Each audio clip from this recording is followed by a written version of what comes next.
আসসালামু আলাইকুম and welcome. তো আজকের এই লেসনে আমি আপনাকে দেখাবো যে কিভাবে আপনি একটা হোলসেল ডিস্ট্রিবিউটরের হোলসেল অ্যাপ্লিকেশনটাকে ফিল আপ করে সেটাকে পূরণ করে আপনি হোলসেলারকে পাঠাবেন, অর্থাৎ ডিস্ট্রিবিউটরকে পাঠাবেন। লাস্ট লেসনে আমি আপনাকে দেখিয়েছি কিভাবে আপনি আসলে একটা হোলসেল সাপ্লায়ারের যে অ্যাপ্লিকেশনটা আছে সেটা ফিল আপ করবেন, অর্থাৎ মানে কোন জায়গায় কোন ইনফরমেশনটা দিবেন সেটা আমি বোঝানোর চেষ্টা করেছিলাম লাস্ট লেসনে। তো এই লেসনে হচ্ছে আমি একটা রিয়েল ডিস্ট্রিবিউটর, একটা হোলসেল ডিস্ট্রিবিউটরের যেই অ্যাপ্লিকেশনটা আছে সেটাকে ফিল আপ করে একদম প্র্যাকটিক্যালি আপনাকে দেখাবো, যেন আপনার জিনিসটা যখন আপনি নিজের বিজনেসে করবেন তখন যেন আরো বেশি আপনার জন্য সহজতর। ঠিক আছে, তো এই লেসনটা একটু মনোযোগ দিয়ে দেখেন, একদম মন ঠান্ডা করে আপনি দেখেন। আর আমি রেকমেন্ড করবো অবশ্যই, যখন হচ্ছে আপনি আপনার বিজনেসের জন্য আপনি আপনার প্রথম হোলসেল সাপ্লায়ারের সাথে অ্যাকাউন্ট ওপেন করার জন্য আপনি তাদের হোলসেল অ্যাপ্লিকেশনটা ফিল আপ করবেন, সেটা ফিল আপ করার পূর্বে আপনি এই লেসনটা দেখে নিতে পারেন। অবশ্যই দেখার রেকমেন্ডেশন তো থাকবেই, আর না হলে আপনি এটা দেখে দেখে সেখানে ফিল আপ করতে পারেন। ঠিক আছে, তো বেশি দেরি না করে আমি লেসনে চলে যাচ্ছি। তো প্রথমত দেখেন, বিভিন্ন হোলসেল ডিস্ট্রিবিউটরদের যে অ্যাপ্লিকেশনটা সেটা এক একজনেরটা এক এক রকম হবে, বাট সিমিলার হবে, অর্থাৎ সিমিলার ইনফরমেশনগুলোই আপনাকে বারবার দিতে হবে।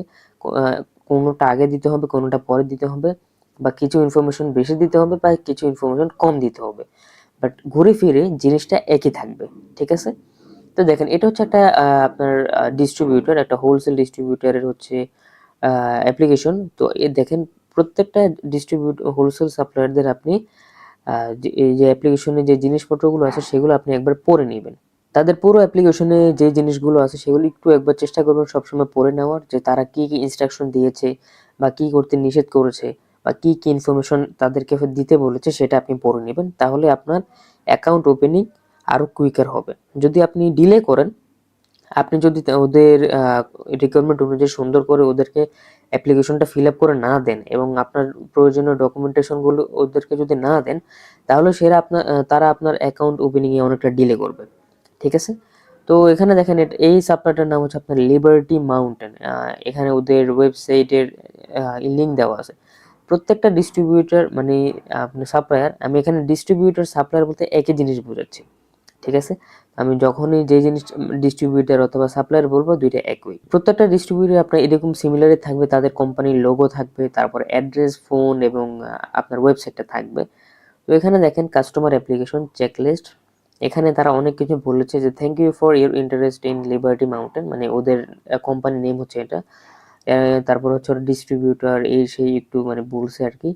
তারপরে তাদের এই একটা ইমেল দিয়ে রাখছে এবং কি তাদের ফোন নাম্বার, দেখেন ফোন নাম্বার দিয়ে রাখছে। যে কোনো কোশ্চেন বা যে কোনো ইয়াতে আপনি ওদের এই ইমেইলে অথবা ফোন নাম্বারে ডিরেক্টলি কলও করতে পারেন। তারপরে এখানে বিভিন্ন ধরনের ইনস্ট্রাকশনস দিয়ে রাখছে, আপনি অবশ্যই একবার পড়ে নেওয়ার চেষ্টা করবেন, তাহলে জিনিসটা আপনার জন্য বেটার হবে।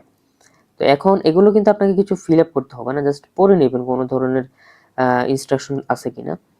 তো এই সেকশন থেকে হচ্ছে আমাদের এই সাপ্লায়ারের এই যে অ্যাপ্লিকেশন সেটা শুরু হচ্ছে।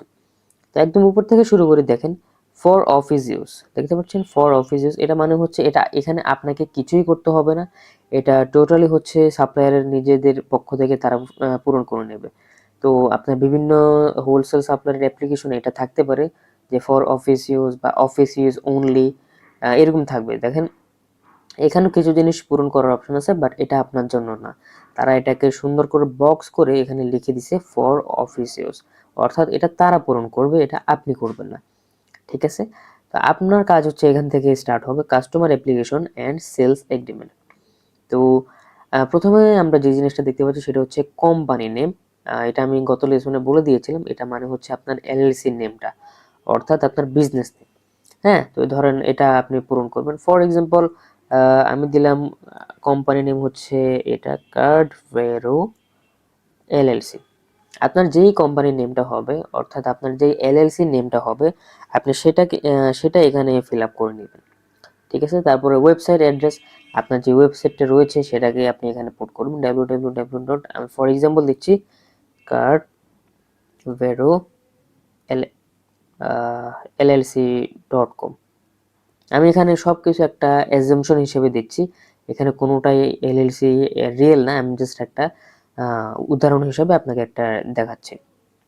তারপর হচ্ছে ফোন, এখানে আপনি আপনার ইউএস এর ফোন নাম্বারটা দিবেন, +1 থেকে শুরু করবেন। +1 থেকে শুরু করে আপনার যে নাম্বারটা আছে, আমি একটা এক্সাম্পল হিসেবে একটা লিখে দিয়েছি। তা আপনার যে ইউএস এর ফোন নাম্বারটা আছে সেটা আপনি লিখে দিবেন +1 ইনক্লুড করে।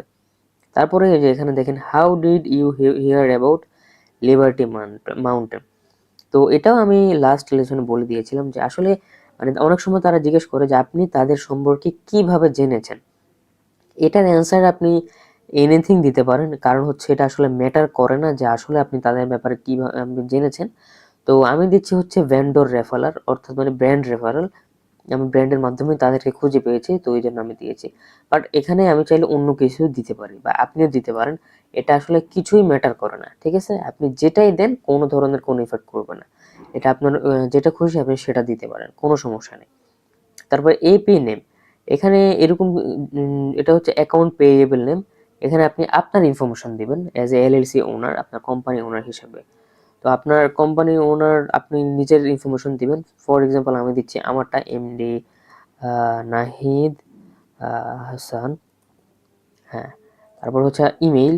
ইমেইল হচ্ছে আপনি আপনার প্রফেশনাল যে ইমেইলটা রয়েছে সেটা দিবেন অলওয়েজ, কখনোই কোনো ধরনের পার্সোনাল জিমেইল ইউজ করবেন না।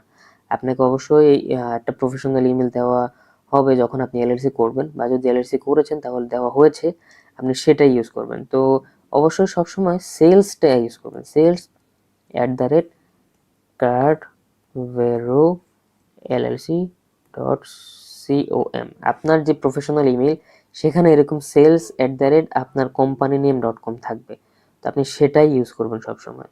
তো ফোন নাম্বার, এখানে আমি আবার এই ফোন নাম্বারটা দিব, বা না না দিলেও সমস্যা নেই, আসলে আমি জাস্ট এখানে আপনি দিবেন আপনার ফোন নাম্বারটা আবার। এরপর হচ্ছে বিলিং অ্যাড্রেস, আমি লাস্ট লেসনে বলেছিলাম বিলিং অ্যাড্রেস হচ্ছে আপনার কোম্পানি অ্যাড্রেস, ঠিক আছে? আপনার এলএলসির যে প্রিন্সিপাল অ্যাড্রেস সেটা হবে আপনার বিলিং অ্যাড্রেস, আর এলএলসির আপনার যে অ্যাড্রেসটা থাকবে সেটা আপনার সেলার অ্যাকাউন্টে এই অ্যাড্রেসটা থাকবে। তো অবশ্যই প্লিজ এই সেকশনে কোনো ধরনের কোনো ভুল করবেন না। আমেরিকান অ্যাড্রেসগুলো কিভাবে কাজ মানে কিভাবে আপনার অ্যারেঞ্জ করা থাকে সেটা আমি আপনাকে দেখাচ্ছি। তো আমি এখানে চ্যাট জিপিটি থেকে একটা এক্সাম্পল নিয়েছি ফ্লোরিডা স্টেটের জন্য। দেখেন আমেরিকান অ্যাড্রেসগুলো এরকম থাকে, আমি বলছি। এই দেখেন, স্ট্রিট এর থাকে, street address, city, state, zip code.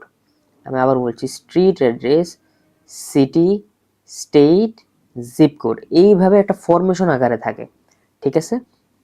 এটা এরকমই থাকে। আপনার তো স্ট্রিট অ্যাড্রেস, তো আমি ফর এক্সাম্পল এটা হচ্ছে স্ট্রিট অ্যাড্রেস, আমি এখানে কপি করে এখানে বসাচ্ছি বিলিং অ্যাড্রেস। তো এখানে বিলিং অ্যাড্রেস, এখানে জাস্ট স্ট্রিট অ্যাড্রেসটা বসালাম। তারপরে হচ্ছে সিটি, সিটি হচ্ছে অরল্যান্ডো। তো অরল্যান্ডো আমি এখান থেকে কপি করে দেখাই, এটা হচ্ছে অরল্যান্ডো, এটা সিটি। তারপর হচ্ছে স্টেট, স্টেট ওখানে হচ্ছে এফএল, এফএল মিনস হচ্ছে ফ্লোরিডা। তো আপনি চাইলে এফএলও দিতে পারেন, বা আপনি চাইলে যদি জায়গা থাকে তাহলে আপনি অবশ্যই পুরোটাও দিতে পারেন, কোনো সমস্যা নেই। সরি, ফ্লোরিডা বানানটা হয়নি, এখন ঠিক আছে, ফ্লোরিডা। তারপর হচ্ছে জিপ, জিপ কোড এখানে আছে যেটা, এটা হচ্ছে আমি এখান থেকে কপি করি, এটা জাস্ট এক্সাম্পল ছিল, আমি যেহেতু আপনাকে দেখাচ্ছি, আমি অ্যাকচুয়ালি তো করছি না। তো এটা হচ্ছে জিপ কোড। দেখেন আবার বলছি, আপনার এলএলসির একটা ইউনিক অ্যাড্রেস রয়েছে, সেটাই হবে আপনার বিলিং অ্যাড্রেস, ঠিক আছে? যদি আপনার বিলিং অ্যাড্রেস সম্পর্কে বুঝতে অসুবিধা হয়, মানে আপনার এলএলসির অ্যাড্রেস, প্রপার অ্যাড্রেস কোনটা, আপনি তাহলে আমাকে আমাকে মেসেজ দেন, আমি আপনাকে বলে দিচ্ছি যে আপনার এলএলসির অ্যাড্রেস কোনটা। সেটা আপনার আর্টিকেল অফ অর্গানাইজেশনে থাকে, প্রিন্সিপাল অ্যাড্রেসটা, সেটাই হচ্ছে আপনার এলএলসির অ্যাড্রেস। তো এইভাবে এখন আমার এলএলসির অ্যাড্রেসটাও আমি বসানো হয়ে গেছে। তো ট্যাক্স রিসেল নাম্বার, এটাও আমি লাস্ট লেসনে বলেছি, এটা হচ্ছে আপনার রিসেল সার্টিফিকেটের যে নাম্বারটা রয়েছে সেটা হচ্ছে আপনার ট্যাক্স রিসেল নাম্বার, ঠিক আছে? আপনার রিসেল সার্টিফিকেট একটা বড় একটা নাম্বার থাকবে সেটা। তো আমি এখানে একটা ফর এক্সাম্পল উল্টো পাল্টা একটা দিয়ে রাখছি, ধরেন এটা হচ্ছে আমার রিসেল সার্টিফিকেট নাম্বার। তারপরে এখানে দেখেন আবার সাইডে দিয়ে তারা লিখে দিছে must attach tax exemption form. এটা এটা মানে হচ্ছে তারা বলতেছে যে যখন এই যে অ্যাপ্লিকেশনটা আমি তাদেরকে পাঠাবো, সাথে যেন আমি আমার রিসেল সার্টিফিকেটটা মাস্ট বি তাদেরকে অ্যাটাচ করে দিই। এটা মানে হচ্ছে এটা ট্যাক্স এক্সাম্পশন ফর্ম, এটা মানেই হচ্ছে আপনার রিসেল সার্টিফিকেটটা, ঠিক আছে। বেশিরভাগ ক্ষেত্রে সাপ্লায়ার এটা আপনার থেকে চাইবে। তো যখনই যারা চাইবে অবশ্যই ইমেইলের মাধ্যমে আপনি সেটা অ্যাটাচ করে তাদেরকে দিয়ে দিবেন। ঠিক, এরপর হচ্ছে আই এম ট্যাক্স এক্সেম্পট, এটা হচ্ছে টিক করে দিবেন। আমি লাস্ট লেসন ওই যে একটা দেখিয়েছিলাম যে আর ইউ ট্যাক্স এক্সেম্পট, ওখানে অ্যান্সার হচ্ছে ইয়েস। এটা হচ্ছে আপনি, এটা মানে হচ্ছে আই এম ট্যাক্স এক্সেম্পট। তারা কিন্তু ওটা জিজ্ঞেস করেনি যে আর ইউ ট্যাক্স এক্সেম্পট, এখানে তারা দিছে জাস্ট মানে আপনার টিক চিহ্ন দেওয়ার অপশন দিছে। তো এটা মানে হবে এটা, অর্থাৎ আপনি ট্যাক্স এক্সেম্পট। এটার মানে হচ্ছে আপনি যে সাপ্লায়ারদের থেকে প্রোডাক্টগুলোকে কিনবেন সেটার জন্য আপনার কোনো মানে ওই প্রোডাক্টের কস্টে দিতে হবে, এটার জন্য কোনো ধরনের ট্যাক্স আপনাকে সরকারকে পে করতে হবে না। তো কোনো জায়গায় যদি এরকম থাকে যে আর ইউ ট্যাক্স এক্সেম্পট, আপনি অ্যান্সারে দিবেন ইয়েস। আর যদি এরকম কিছু থাকে তাহলে আপনি টিক মার্ক দিয়ে দেবেন। যেহেতু এটা টিক মার্ক ছিল, এটা আমি টিক মার্ক দিয়েছি, টিক মার্কের অপশন যেহেতু ছিল। এখানে নো কখনোই দিবেন না, কারণ আপনি ইয়েস, আপনি ট্যাক্স এক্সেম্পট, আপনি কোনো ধরনের ট্যাক্স দিবেন না। তারপর হচ্ছে সিলেক্ট প্রেফার্ড পেমেন্ট মেথড, এখানে তারা বোঝাচ্ছে যে আপনি ইউজুয়ালি তাদেরকে কিভাবে পেমেন্ট করতে চান। এখানে আপনি দিবেন ক্রেডিট কার্ড প্রিপে, এটা মানে হচ্ছে ডেবিট কার্ড বোঝাচ্ছে। আপনার আমেরিকান ব্যাংকের সাথে আপনি যখন এলএলসি করবেন, আপনার আমেরিকান একটা ব্যাংক হবে, তো সেটার সাথে আপনার একটা ভার্চুয়াল ডেবিট কার্ড হবে, বিজনেস ডেবিট কার্ড, সেটা দিয়ে আপনি পেমেন্ট করতে পারেন। বা অনেক সাপ্লায়ারদের ক্ষেত্রে এখানে থাকবে যে এসিএইচ বা ওয়ার, তো আপনি ওগুলো সিলেক্ট করতে পারেন। এসিএইচ বা ওয়ার এটা মানে হচ্ছে আপনি ডিরেক্টলি সাপ্লায়ারদের ওয়েবসাইটে, সরি ওদের অ্যাকাউন্টে, আপনি ওদেরকে ব্যাংক অ্যাকাউন্টে পেমেন্ট করবেন, মানে এক ব্যাংক থেকে আরেক ব্যাংকে অনলাইনে টাকা পাঠাবেন, এটা হচ্ছে আপনার এসিএইচ বা ওয়ার বোঝায়। আর ক্রেডিট কার্ড প্রিপে বা ডেবিট কার্ড, এটা মানে হচ্ছে বোঝাচ্ছে হচ্ছে কার্ড দিয়ে পেমেন্ট করা। তারপর এখানে হচ্ছে আপনার মেইন বায়ার, অর্থাৎ মেইন যে তাদের থেকে প্রোডাক্ট কিনবে, এটাও আপনি নিজেই। তাহলে এই ক্ষেত্রে আমি আমারটা দিচ্ছি, তো আপনি অবশ্যই আপনার ইনফরমেশনগুলো এখানে দিবেন। তারপর ইমেইলে আপনার ওই আবার আগেরটা আপনার সেলস @ আপনার যে ইয়েটা থাকে না, আপনার যে ইয়েটা আছে সেটা সেটা আপনি এখানে দিবেন।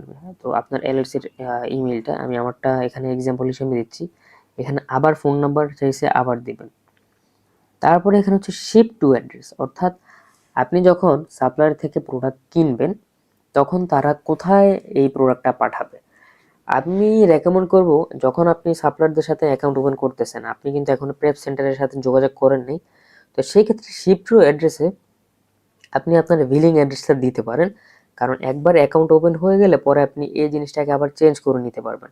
অর্থাৎ আপনি যেই প্রেপ সেন্টারে পাঠাবেন সেই প্রেপ সেন্টারের অ্যাড্রেস পরে আপনি এখানে দিয়ে নিতে পারেন, কোনো সমস্যা নেই। ঠিক আছে, আবারও বলছি, শিপ টু অ্যাড্রেসে আপনি আপনার এলএলসির অ্যাড্রেস দিতে পারেন অথবা কোনো প্রেপ সেন্টারের অ্যাড্রেস দিতে পারেন। পরে প্রত্যেকটা জিনিস আবার চেঞ্জ করা যায়। আপনি যখন ফাইনালি আসলে অর্ডার প্লেস করবেন সাপ্লায়ার থেকে, তখন আপনি অ্যাকচুয়াল একটা প্রেপ সেন্টারের অ্যাড্রেস দিবেন, যেখানে হচ্ছে সাপ্লায়ার আপনাকে প্রোডাক্টগুলো পাঠাবে। ঠিক আছে, তো শিপ টু অ্যাড্রেসে আপনি নিজের এলএলসির যে অ্যাড্রেসটা, ফর এক্সাম্পল আমি যেহেতু এখানে এটা ধরেছি, তো আপনি এটা দিতে পারেন। তো এখানে আবার আপনার স্ট্রিট অ্যাড্রেস হবে, এখানে হবে সিটি, এখানে হবে স্টেট, এখানে হবে জিপ কোড। উপরে যেভাবে আমি দেখিয়েছি ঠিক ওইভাবেই ফর্মে আলাদা আলাদা। তারপরে এখানে দেখেন টেল আস অ্যাবাউট ইউর বিজনেস, এখানে হচ্ছে ডেট বিজনেস ওপেন, অর্থাৎ আপনার এলএলসিটা কবে ওপেন হয়েছে। এই ডেটটা আপনি কোথায় পাবেন, এটা হচ্ছে আপনার আর্টিকেল অফ অর্গানাইজেশনে থাকবে। আপনার যদি বুঝতে অসুবিধা হয় আপনি আমাকে জানাতে পারেন, আমি বলে দিব। যদিও ডেট বিজনেস ওপেন এটা অনেকে জানতে চায় না, বাট যারা জানতে চাইবে তাদেরকে দিবেন। তো এখানে দেখেন আমি একটা এক্সাম্পল ডেট দেখাচ্ছি, আর হচ্ছে ইউএসএ তে জিনিসটা একটু অন্যরকম। প্রথমে হচ্ছে আপনার দিতে হবে, প্রথমে হচ্ছে মাস, তো আমি দিলাম 5 মাস। তারপরে আপনাকে দিতে হবে তারিখ, আমি দিলাম 15 তারিখ। তারপরে আপনাকে দিতে হবে সাল, আমি দিলাম 2025 সাল। এইভাবে ইউএসএ তে কাজ করে। ঠিক আছে, প্রথমে হবে মাস, তারপরে হচ্ছে আপনার তারিখ, তারপর হচ্ছে আপনার সাল। এরপর হচ্ছে অ্যানুয়াল সেলস, অর্থাৎ তারা মানে এগুলো হচ্ছে একটা মানে আপনার বেসিক কোশ্চেন টাইপের, অর্থাৎ তারা আপনার বিজনেস সম্পর্কে জানতে চাচ্ছে যে আপনি কিরকম কিরকম টাইপের বিজনেস। তো এগুলো হচ্ছে আপনি এই যে অ্যানুয়াল সেলস বা মান্থলি সেলস, এগুলো আপনি আসলে এনিথিংই দিতে পারেন, কোনো সমস্যা নেই। তো আমি দিচ্ছি আমার অ্যানুয়াল সেলস $6 লাখ, $6 লাখ। এটা আমি আবারও বলছি, এগুলো আপনি মন মতো একটা দিতে পারেন চাইলে। তারা এটা কোনোভাবেই ভেরিফাই করবে না যে আসলেই আপনি কি প্রতি বছর এত এত এত লাখ ডলারের সেল করছেন কি করছেন না। এটা জাস্ট একটা জানতে চাইছে, আপনি দিয়েছেন। তো নাম্বার অফ স্টোরস এটা আপনি দিবেন 1। তারপরে total average retail square foot এটা আপনি খালি রাখতে পারেন, কারণ আমাদের যেহেতু অনলাইন বিজনেস, আমাদের অ্যাকচুয়ালি কোনো দোকান নেই। তো সেটা আমি দোকানের আন্দাজে কিছু বলবো না, কারণ তাহলে পরে সমস্যা হবে। এটা আপনি আপনি এটা দিতে পারেন NA, অর্থাৎ নট অ্যাপ্লিকেবল। তারপর হচ্ছে বিজনেস টাইপ। এখানে দেখেন আমাদের বিজনেস তো LLC, আমাদের কোম্পানি টাইপ হচ্ছে LLC, তো আমরা LLC দিব, সিম্পল। তারপর হচ্ছে please describe your business slash program, অর্থাৎ ছোট একটা কোশ্চেন টাইপের জিজ্ঞেস করছে যে কয়েক লাইনে তাদেরকে এক্সপ্লেইন করেন যে আপনার বিজনেসটা কীরকম। তো আপনি এটা ইংলিশে দিতে পারেন যে we are A retail e commerce company.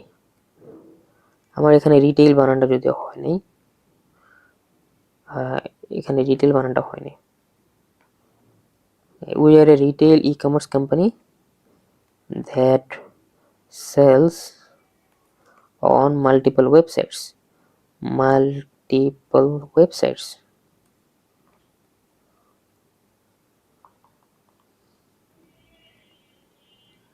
এখানে হচ্ছে আপনি কয়েক লাইন, এরকম পুরোটা না দিলেও সমস্যা নেই, এতটুকু পর্যন্ত আপনি লিখতে পারবেন, বাট পুরোটা না লিখলেও সমস্যা নেই। এখানে জাস্ট ছোট এক কথায় উত্তর, তারা জানতে চাচ্ছে যে আপনি কি করেন বা কি রকম বিজনেস, একটা আইডিয়া নিতে চাচ্ছে।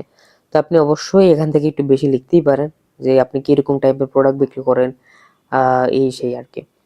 এখানে এটাই বোঝাচ্ছে যে কয়েক লাইনে আপনার বিজনেস সম্পর্কে তারা জানতে চাইছে।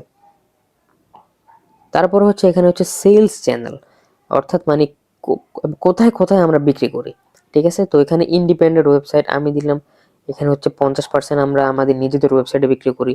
থার্ড পার্টি ওয়েবসাইট মানে অ্যামাজন টাইপের বুঝেছে, এখানে আমরা দিতে পারি 50। এখানে আপনাকে সবকিছু মিলিয়ে 100 ক্রিয়েট করতে হবে, এখানে সবকিছু মিলিয়ে আপনাকে 100 পূরণ করতে হবে, ঠিক আছে। যেহেতু আমি এখানে দিয়েছি যে আমরা থার্ড পার্টি ওয়েবসাইটগুলোতে যেমন অ্যামাজন মার্কেটে আমরা 50% প্রোডাক্ট বিক্রি করি, আর 50% আমরা বিক্রি করি হচ্ছে আমাদের নিজেদের ইন্ডিপেন্ডেন্ট, আমাদের নিজস্ব কোম্পানির ওয়েবসাইটে। তো আপনিও এই জিনিসটা ঠিক এইভাবেই করতে পারেন, ঠিক আছে। এখানে অবশ্যই 100 তো আপনাকে মানে মিট করতে হবে। এখানে আপনি যদি এখানে 25 দিতেন, তাহলে এখানে অন্য জায়গায় কোথাও 25 দিতে হতো। তো আমরা এখানে 50 100 ইয়ে করে দিছি।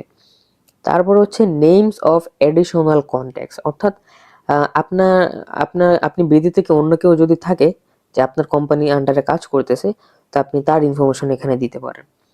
মোস্ট অফ দ্য ক্ষেত্রে সেটা আপনার ক্ষেত্রে থাকবে না।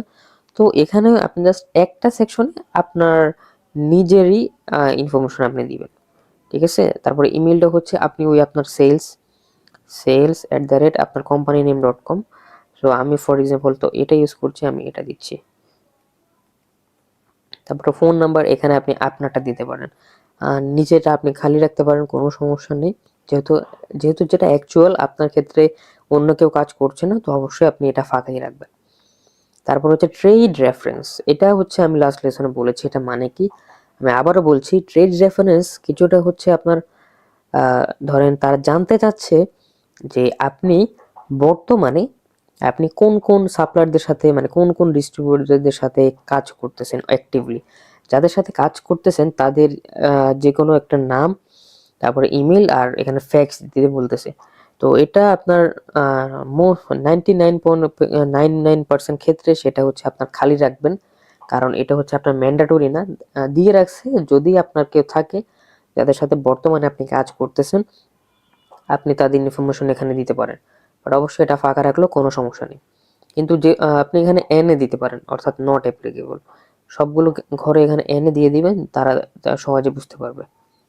তাহলে তারা বুঝতে পারে যে আপনি বর্তমানে কারোর সাথে অ্যাক্টিভলি কাজ করতেছেন না, এই জন্যই আপনি এখানে দেননি। তারপর হচ্ছে অথরাইজ সিগনেচার, এখানে দেখেন এখানে কিন্তু আমি কিছু দিতে পারছি না। তো এইসব ক্ষেত্রে যেখানে আপনি কিছু দিতে পারবেন না, এখানে হচ্ছে আপনাকে PDF এডিটর ইউজ করে আপনাকে জিনিসটা করতে হবে। পিডিএফ এডিটর এটা কিভাবে ইউজ করবেন বা কোন পিডিএফ এডিটরটা আমি রেকমেন্ড করি সেটা হচ্ছে ওই যে W9 একটা লেসন আছে, W9 ফর্ম, আপনি সেখানে দেখতে পারবেন। তো এটা ইনকামিং ইনশাল্লাহ আপনি পাবেন। তো টাইটেল আমি অলওয়েজ সিইও দিই, আপনিও এটা দিতে পারেন। ডেট ডেট হচ্ছে আপনি যেদিন এটা ফিল আপ করতেছেন, ঠিক আছে, যেই দিন আপনি এই অ্যাপ্লিকেশনটা ফিল আপ করছেন আপনি ওই দিনের ডেটটা দিবেন। আর আবারও বলছি, আমেরিকাতে প্রথমে মাস, মাঝখানে হচ্ছে ডেট, তারপর হচ্ছে সাল, ঠিক আছে, এটা বাংলাদেশ থেকে একটু ডিফারেন্স। তো আমি এখানে ডেট আপাতত দিচ্ছি না, আপনি এখানে আবার বলছি এই ডেটটা হবে আপনি যেদিন ফিল আপ করতেছেন অ্যাপ্লিকেশনটা সেই দিনেরই ডেট। তারপরে এখানে আরো অনেক লেখা লেখা তারা লিখছে। তারপরে URL addresses list all websites you may have our product on your store name on third party sites. তো ডিবিএ মানে ডুইং বিজনেস অ্যাজ, এটাও আপনি অলওয়েজ ফাঁকা রাখবেন। এটা লাস্ট লেসনে কি সেটা আমি এক্সপ্লেন করেছি। তো ওয়েবসাইট এখানে আপনি আপনার যে ওয়েবসাইট সেটা দিবেন প্রথমে। তারপর হচ্ছে third party website store names, example Amazon. তো এখানে প্রথম হচ্ছে আমি আমার নিজের যেই এক্সাম্পল এলএলসি হিসেবে যে ওয়েবসাইটের একটা ইনফো দিয়েছি সেটাই আপাতত দিচ্ছি। তো এখানে আপনি চাইলে আপনার অ্যামাজন স্টোর নেম দিতে পারেন। তো ফর এক্সাম্পল আপনার অ্যামাজন স্টোর নেম, ধরুন আমারটা হচ্ছে, আমি এটা দিচ্ছি অ্যামাজন স্টোর নেম, আমার অ্যামাজনের যে স্টোর নেম সেটা দিলাম। তো এটা হচ্ছে কার্ডভেরো এলএলসি, এটা আপনার ক্ষেত্রে যেটা হবে আপনি সেটা দিবেন। তারপর হচ্ছে customer indicate that they understand this agreement and willing to avoid, এখানে পরে আপনার তেমন কিছু করণীয় নেই, এখানে জাস্ট একটা টার্মস অ্যান্ড কন্ডিশন। তারপরে এখানে আবার ডেট, এখানে হচ্ছে আবার বলছি এই ডেটটা হবে আপনি যেদিন ডেট মানে যেই ডেটে জিনিসটা ফিল আপ করতেছেন ওই ডেট। তারপর কোম্পানি নেম, এখানে হচ্ছে আপনি আপনার এলএলসি নেমটা দিবেন। প্রিন্ট নেমে আপনি দিবেন আপনার ফুল নেম, তো আমি আমারটা দিচ্ছি। তারপর হচ্ছে টাইটেলে আবার হচ্ছে সিইও। তো এখানে দেখেন এখানেও কিন্তু সিগনেচারের অপশন নেই, ঠিক আছে, এখানে কিন্তু সিগনেচার অপশন নেই। তো সেটাকে আপনাকে পিডিএফ এডিটর ইউজ করে আপনাকে করতে হবে। আর কোন পিডিএফটা ইউজ করবেন সেটা আবারও বলছি, W9 যে লেসন আছে, W9 ফর্মের লেসন, সেখানে আমি ওটা দেখিয়েছি। তো এটার পরে দেখেন আর কিছুই নেই। হ্যাঁ, আমাদের এটা হয়ে গেছে। তো অলমোস্ট এই জিনিসপত্রগুলোই, এগুলোই আপনার কম বেশি প্রত্যেকটা সাপ্লায়ার আপনার থেকে চাইবে। আবার বলছি, এক একটা সাপ্লায়ারের যেই অ্যাপ্লিকেশন সেটা এক এক রকম হয়ে থাকে। অনেক সময় কিছু সাপ্লায়ার এর থেকেও বেশি ইনফরমেশন চাইবে, আবার অনেক সময় কিছু সাপ্লায়ার এর থেকে অনেক কম ইনফরমেশন চাইবে, বাট ঘুরে ফিরে জিনিস এগুলোই। তো আজকের এই লেসনে এতটুকুই। যদি আপনার কোনো কিছু বুঝতে অসুবিধা হয় তাহলে অবশ্যই আপনি আমাকে হোয়াটসঅ্যাপে জানান, আমি সেই সমস্যাটার সমাধান করে দিব। তো নেক্সট লেসন থেকে আপনি কন্টিনিউ বাকি জিনিসটা দেখতে পারবেন। Thank you.